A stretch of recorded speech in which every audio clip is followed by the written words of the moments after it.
Welcome to What to Watch Wednesdays, hosted by someone's favorite film buff, Nathan. I love movies and I want to share that with you. From old originals to cult classics and foreign favorites, along with straight up drivel, WWW is your place for all things movies. Stick around and we'll leave you with a movie to watch over the weekend with your family or that special someone. So sit back, relax, and enjoy the show.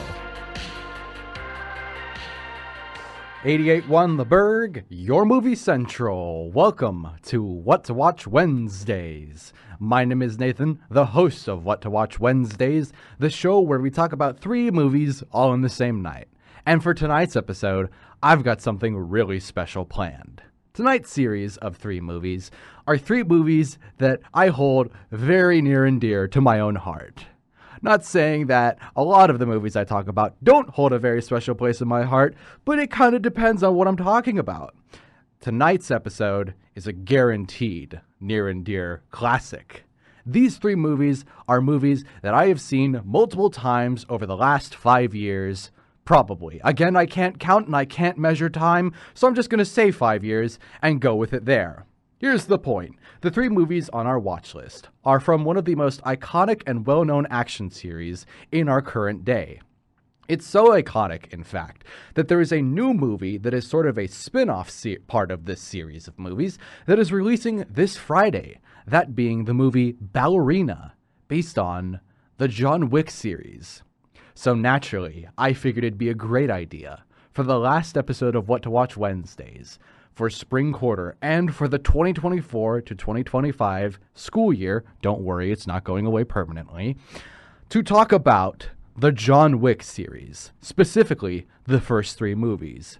And that's exactly what we're going to be doing. The 3 movies on our watch list tonight are John Wick from 2014, John Wick Chapter 2 from 2017, and John Wick Chapter 3, Parabellum from 2019. Before we go into the break, I just wanted to mention that I love these movies a lot. I love John Wick, and I'm so jealous that I didn't come up with such a multi-million-dollar action franchise that is unique and interesting and revitalized the genre of action and has Keanu Reeves in it. I'm so jealous that I didn't come up with the idea. But enough about that. We're going to go to our first music break, and when we come back, we'll jump into the original John Wick. 88.1 The Burg, your movie central. Welcome back to What to Watch Wednesdays. And for our first movie on the watch list tonight, we will be taking a look at John Wick from 2014, available to watch on Peacock with a subscription or to rent from places such as YouTube, Amazon, Fandango at Home, etc. For the basic plot summary of John Wick, we follow John Wick, unsurprisingly, after his dog is killed by the son of a crime boss, that boy by the name of Yosef Tarasov. John Wick must now go on a rampage to get his revenge against this kid who just killed his dog. Why would you want to get revenge for somebody killing your dog aside from the obvious reasons? Well, let's give some more reasons, shall we? Let's start with the fact that he doesn't just kill the dog, he also steals John Wick's car, and more importantly, that dog is a puppy, not just like a fully formed dog, it's a tiny little meek puppy that was given to John Wick as a gift from his wife, who died of a horrible illness, and whose funeral he attended not even 3 days before the dog is killed brutally right in front of him late at night. If that doesn't sound like a tragedy, I don't know what does. Okay, so here's the first thing I gotta address about John Wick. The only reason I'm laughing at the fact that some man's dog has been killed is because, first of all, it's a movie, it's not real, and it's quite over the top if you really zoom out and think about it, but also not too over the top to it being unbelievable and unrealistic. Here's the real point. This fact about John Wick, I feel, tends to be focused on the most, which is the fact that, he goes on a rampage for 4 movies because they kill his dog. I want to clarify, no, he goes on a rampage in the other movies for different reasons. Let's just take a step back and realize that the rampage really only starts with the dog dying in the first movie, and in the next couple of movies, he still has reasons for going on this rampage. Granted, it may not be the perfect justification for how many people he ends up killing later. Don't get me wrong, the body count in these movies is high. That's not even a spoiler. That's just a statement of fact. But in the first movie specifically, if you really just stop and think about it, if anything, it's kind of an overdone reason for him to go on a rampage. I'm surprised he didn't kill more people over this, is what I'm saying. I'm surprised that he managed as many as he did. Now, of course, he kills a lot, but here's my point. It almost feels like they're overdoing the reason to make you sympathetic for John Wick. You know, you're trying to sympathize with this human being who has lost clearly a lot of things, pretty much everything at this point, if you really stop and think about it. And yet, it doesn't ever feel like they're forcing it.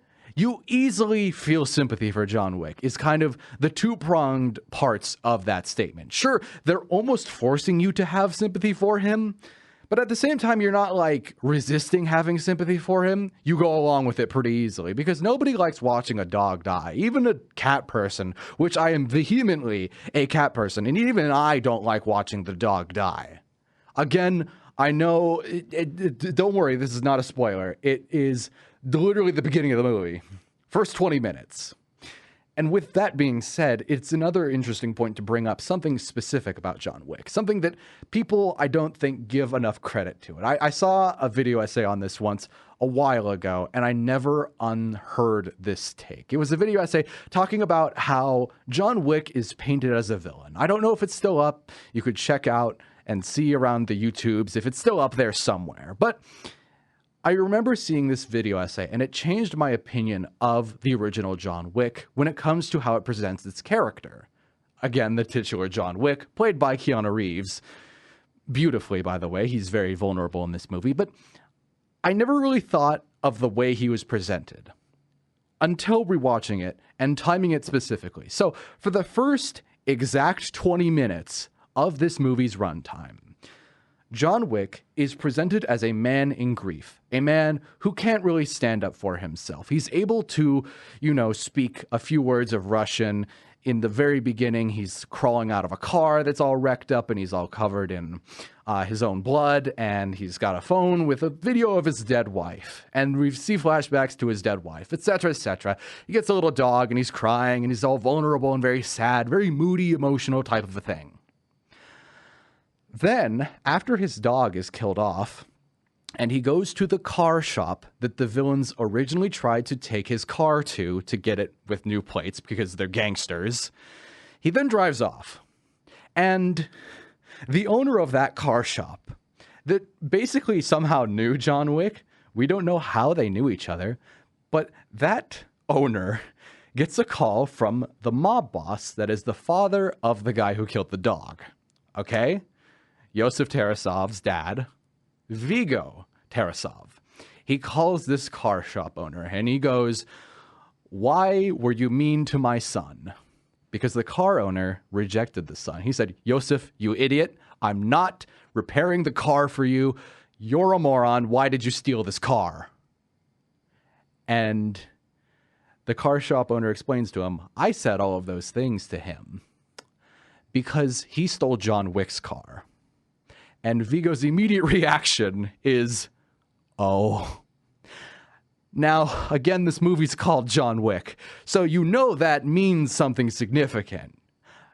But again, this happens at exactly 20 minutes, and the scene after that phone call is one where Viggo calls his son into his office, punches him in the stomach, and says, "Listen, my son, you've messed up royally. That man is an unstoppable force of nature who I can't even stop. He was an associate of ours for years. He killed so many for us. He is the reason we exist as a crime family, and you stole his car and killed his dog after his wife died. I am so angry with you right now."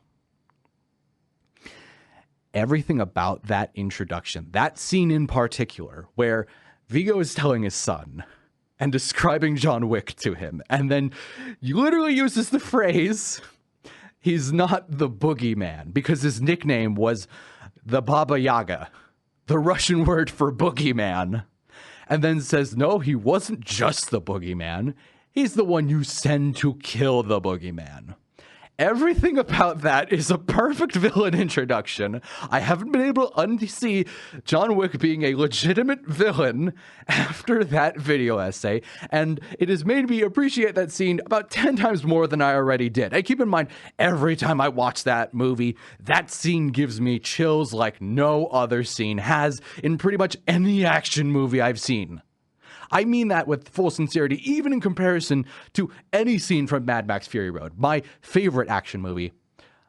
That scene that plays out just after the 20-minute mark still rings in my ears every time I think about the first movie. And every time I watch it as well, because I've seen it many, many times and I never get tired of it. Never once have I gone, man, I don't want to rewatch the first John Wick. With all that being said, I can't recommend it enough. But younger me would be surprised to say that despite all of my high praises, this isn't even my favorite John Wick movie. But we have to go to break before we get to that, so stick around. 88.1 The Burg, your movie central. Welcome back to What to Watch Wednesdays. And for our second movie on the watch list tonight, we will be taking a look at John Wick Chapter 2 from 2017, available to watch on Peacock with a subscription or to rent from places such as YouTube, Amazon, and Fandango at home. For the basic plot summary of John Wick Chapter 2, we follow John Wick yet again, as he is confronted by his past associate, Santino D'Antonio. Santino enlists John Wick to kill his own sister. Once again, that's kind of a lot for a plot summary right off the bat. Oopsie doopsies. It looks like John Wick's gonna have to go and kill somebody again. Shocker. It's not like he hasn't done enough of that in the first movie. Here he is doing it again. Anyways, you may ask, why on earth would such an awful person like Santino D'Antonio want to kill his own sister? A good question. You see, the sister is a member of the High Table, and Santino wants the High Table seat that she has, because she has a seat at the High Table, right? And so in order to do that, he uses this marker that he has over John Wick to persuade him to go and kill his sister. And I feel like I should stop now and back it up pretty significantly and acknowledge something about John Wick Chapter 2. The couple things I just mentioned mean pretty much nothing to anybody who's never seen this movie before. Don't worry. It's not like it's like fully properly explained in the context of the movie itself. When I say that, I mean it's kind of dumped on you in an unceremonious way and then explained later. That's the goal with this movie specifically, I'd say. It's about giving you the names of stuff that happens and then explaining it either later or immediately. When it comes to the marker, I'll explain that right now. It's just a little pendant that has John Wick's thumbprint on it, and it says that John Wick must do Santino D'Antonio a favor whenever Santino D'Antonio wants a favor to be done. But in terms of the High Table stuff, none of that means anything to you guys if you've never seen this movie. And if you've seen all the other movies, it's not like it's been that much more cleared up, but it means a little more than something. I think now's a good time to really mention that when it comes to the John Wick series as a whole, I'd say that Chapter 1, or just the original John Wick from 2014, was a really good sort of dip into the deep waters of this overall world of the franchise. You've got a really good tasting of what's basically going on in the rest of the world, but John Wick Chapter 2 submerges you a bit deeper into the basics of the world. You get a more comprehensive look at how it operates and the characters involved in it and the power dynamics at play. You get a look at multiple other side characters that bring life to basically what's going on in John Wick's world. And I'm talking in vague terms because some of it is spoilers. Some of it I want people to experience for themselves if they've never seen this movie. And part of it is just so cool that I I feel like if I started talking about it, I would never stop talking about it. So I'm not going to go over and list every single little thing about it. That's for What to Watch Weekends. What I will mention is this is a weird movie in my heart. I love the John Wick franchise a lot. I love the first movie. First movie is awesome in my opinion. The third movie is pretty good. I've seen it a couple times. The fourth movie I've seen like twice, and I'm very excited for Ballerina this Friday. The second movie is the one I've seen the most out of all of them. I don't know how exactly it happened. I just know for a fact that it feels like it's the one I've seen about 5 times. And at first, around like the third time watching it, I was like, this is too many times to watch this one. I don't like it as much as the original one, and I think the third one was more entertaining. My opinion has shifted quite drastically to now going, okay, now in my opinion, I feel like this is better than the first one and better than the third one. If anything, I feel like it's the best one out of all of them. And that is a pretty drastic shift. I was not expecting that to become my opinion, but I got to admit, on rewatch, I was surprised pleasantly to say, yeah, I liked the second one the most. I think it's the one that has the most memorable scenes. I think it's the one that has a really good balance of action versus building out the rest of the world around it. It's a really good setup to most of it. Ending's really good. It leaves you wanting more. So many other technical details about it feel more advanced and modern than the first movie, and it feels a lot more timeless. It feels like you can enjoy it at any point in time. You could skip over the first movie, but you shouldn't skip over the first movie, at least in my opinion. Why would you skip over the first movie before watching the second movie? Anyways, I think the second movie has grown on me. It's taken some time. It's taken a few watches, but now it has really grown on me, and I can admit I understand the hype behind it. I think it's better than the third movie as a story, mostly because, weirdly enough, it does not rely on John Wick going on a rampage because his dog got killed in the first movie. No. And again, spoilers technically for the first movie, but like it's not really spoilers for the second movie because it happens so early on. So just keep that in mind. When it comes to the second movie, there is a part where the story gets kicked off, and that's when Santino D'Antonio uses a grenade launcher and burns John Wick's house to the ground, which includes a bunch of pictures of his wife that once again is dead, and they burn in front of his eyes, and Santino's like, okay, will you do my favor for me now, John, now that I've blown up your house? And John Wick's like, sure, fine, I'll do it. It's not like he really cared about the house. He clearly cared more about the dog and the car than the house. But you're kicking a man while he's down, man. Like, come on. But it's a good point to mention because it's not like he's going after Santino D'Antonio because his dog was killed in the first movie. He's kept those two things separate. And that's the thing I wanted to clarify. From people looking from the outside in, it may seem like, oh, he just starts this rampage because of the dog in the first movie.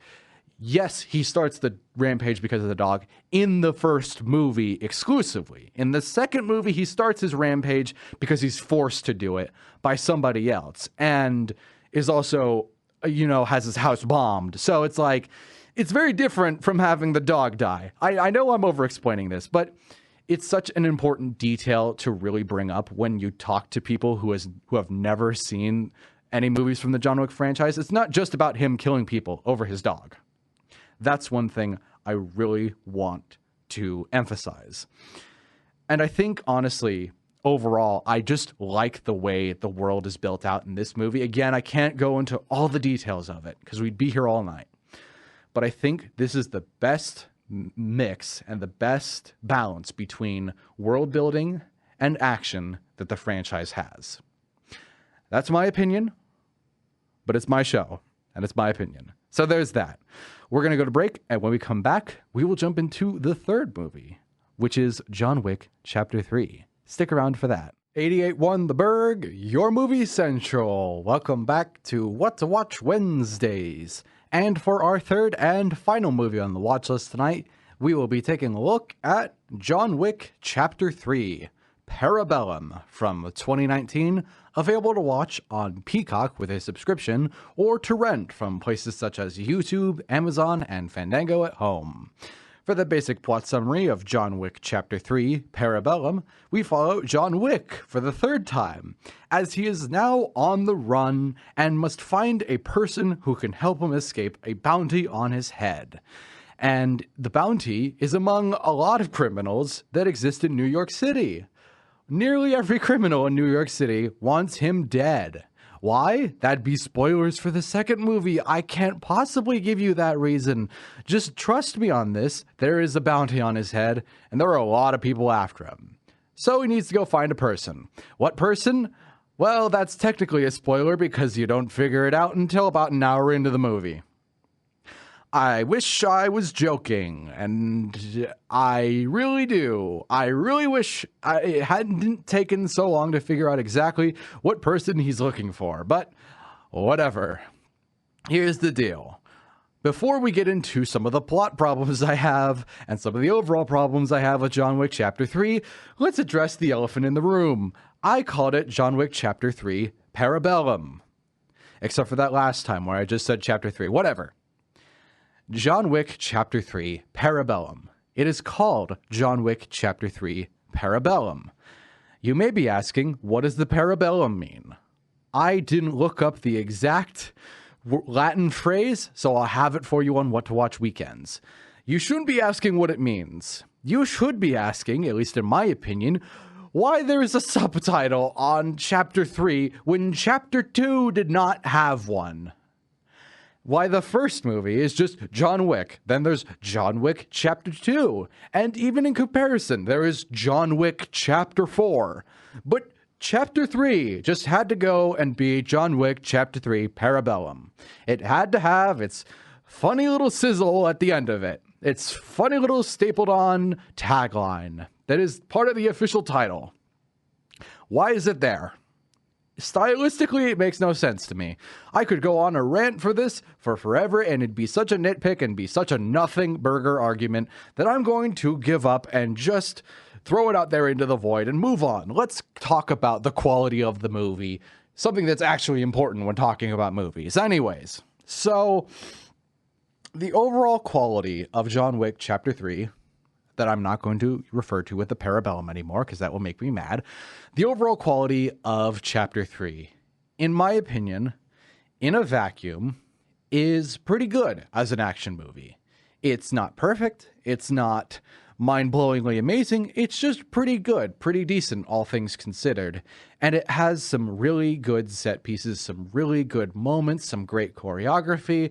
There are some parts where it may not live up to the same muster as earlier parts of the choreography, but overall, the choreography is great.